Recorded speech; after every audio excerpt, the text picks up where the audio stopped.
political reign. We always hear all of the promises that we're conservative, we're, not going to raise taxes, that we believe in the Constitution.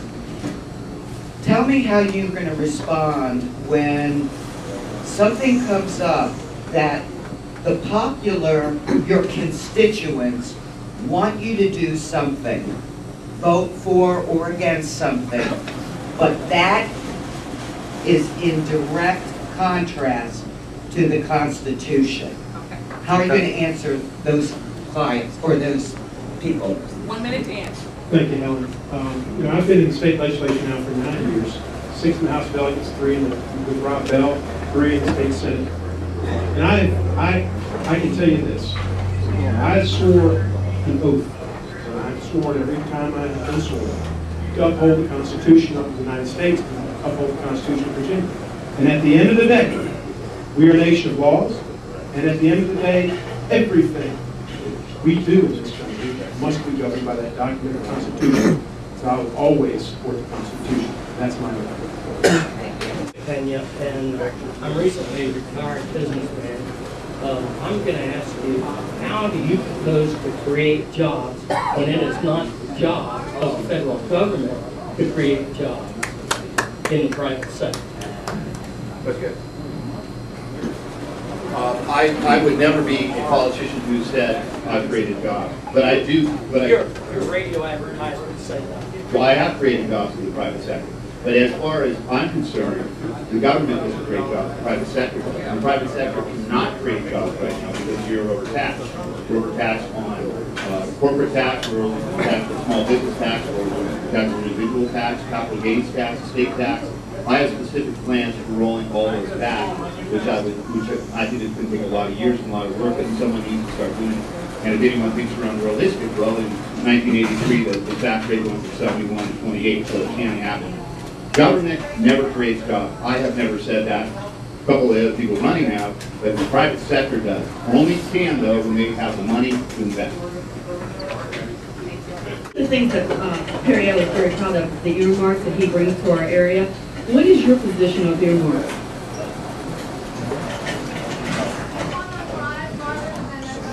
My position on earmarks has been very clear through the whole campaign that I will not support any earmarks that are attached to any legislation. In fact, I would sponsor legislation so that we could have single item legislation, just like we have here in Virginia, where we are dealing with one specific thing at a time and not tying anything to it.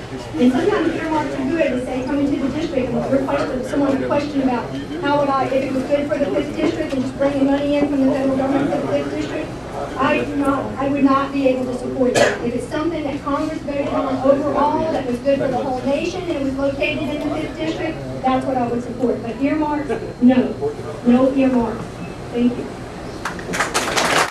You had stated that you want to pass the Enumerated Powers Act. Yes.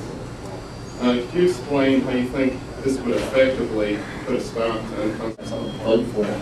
The Enumerated Powers Act, all it says is that every bill that Congress proposes, before they can pass it, on the end of it, it says what section of the Constitution gives Congress the authority to pass that legislation, and once again forces Congress to do what it should have been doing all along, which is to follow the Constitution. So yeah, the Enumerated Powers Act sounds like some highfalutin law, but actually it would help us bring back our Congress into constitutional restraint, which is one of my pillars of our campaign. So that, I think, is a good law. Is it the top priority? No. Top priority is cutting taxes drastically across the board. I don't care what taxes we cut. We have got to cut taxes across the board. This puts money back into our community so small businesses can create the jobs that are the engine of our economy. So that would be number one, but the Enumerated Powers Act is in there. Thank you.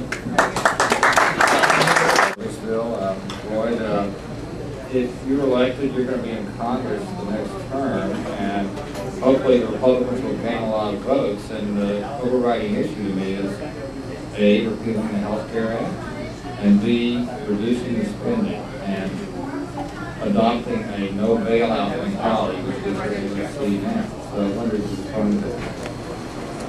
Well, first of all, regarding bailouts, I never would have voted for bailouts. We've had major companies fail in this country before. Think back to the 70s, some of the major airlines have failed, and they went into bankruptcy and they recovered, and the economy recovered, and we didn't need the government to step up and do that. So I'm very much opposed to that.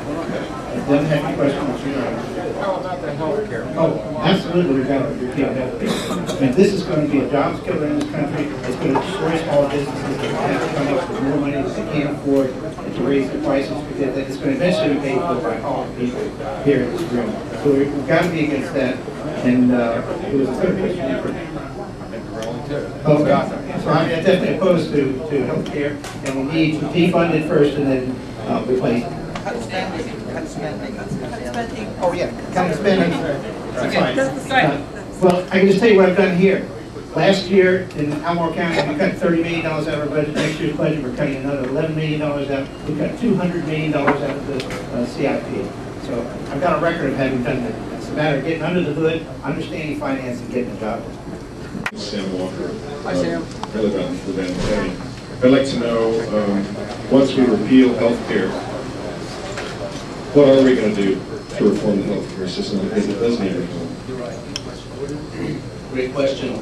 Well, let's be realistic, folks. We're not going to repeal in the next 3 years. This president will never sign off on a repeal. So what we do is we're going to defund it. We're going to stop it in its tracks, just like a military operation. We're going to stop it where it is until we can get an administration in there, we get a president that will sign that repeal of the bill. Then we have a problem. We have to deal with health care as it is now. We've got the greatest healthcare system in the world. Let's not destroy it. Let's find ways to make it better and make it more attractive and make it more accessible to more people. How do we do that? We lower the cost. 50 cents of every dollar that's spent on healthcare in this country today is spent by the government in probably the most inefficient way possible. We need to find ways to move government systems into the private market, lower or increase competition across state lines for insurance companies. These are free market solutions that can work. We know they can work. We all understand at a very gut level that the free market provides the most amount of opportunity with the lowest cost available. So what we need to do is find free market solutions to our healthcare issues, and that's the way we're going to provide healthcare to every American citizen. Thank you. That I think set him apart from everyone in this room. You voted for the stimulus package, you voted for cap and trade, you voted for the healthcare regulation. Stimulus package, $1 trillion altogether. I live in Southside Virginia, where we still have unemployment 15%, and then we have 21%. In Martinsville, we just laid off 540 people in standing furniture. Unemployment is sky high. Our president and our Congress adopted a stimulus package that, as far as I can tell, hasn't created any jobs. And the problem is spending and debt. And that spending and debt is what we are going to send to the next generation, our children. And that's wrong. It's totally wrong. It's completely what this election is about.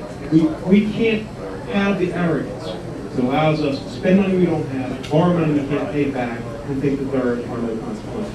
Thank you for the question.